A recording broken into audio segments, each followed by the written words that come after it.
এই বাজে ইউটিউবাররা কিছু গুজব ছড়ায়, পুরো বাংলাদেশ তছনছ হয়ে যাবে, পুরো বাংলাদেশে কিয়ামত হয়ে যাবে, বাংলাদেশ ভূমিকম্প হয়ে যাবে। হলের ভিতর 20টা ক্যামেরা থাকে, 20টা ইউটিউবার থাকে, আইসা বলে ভাই ছবিটা কেমন হয়েছে একটু বলেন। যদি আল্লাহ রহমান ছবিটা খারাপ হয় তাহলে কিন্তু আমরা দেখছি রাজকুমারের ব্যাপারে যে কেমন গালাগালি, কি প্রকার, কত রকমের কি কি আমরা কিন্তু দেখছি না। এর আগে কি ছিল? এর আগে রাজকুমার নিয়ে এর আগে কি ছিল? কি ছিল না, এর আগে আওয়াজটা কি ছিল? পুরো বাংলাদেশ তছনছ হয়ে যাবে, পুরো বাংলাদেশে কিয়ামত হয়ে যাবে, বাংলাদেশ ভূমিকম্প হয়ে যাবে। দুঃখের বিষয় আমরা ফল পাইছি 0।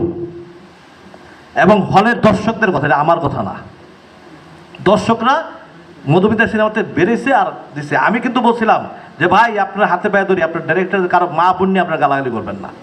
ছবিটা ডিরেক্টর বানাইছে, তার মা বাবা বানায় নাই। আমি ইকবাল কিন্তু তার পক্ষে কথা বলছিলাম। আপনারা জানেন কিছু বাজে কিছু ইউটিউবার আছে, 6 থেকে 7 জন। এই বাজে ইউটিউবাররা কিছু গুজব ছড়ায়, এরা পুরো পৃথিবী বাংলাদেশে আইনা পড়ছে। এখন পুরো পৃথিবী এখন বাংলাদেশের আইনা ফেলছে, যে পুরো পৃথিবী বলে বাংলা সিরিয়াল দেখে। তাহলে হলিউড বলিউড হংকং এর আড়া গেল গা।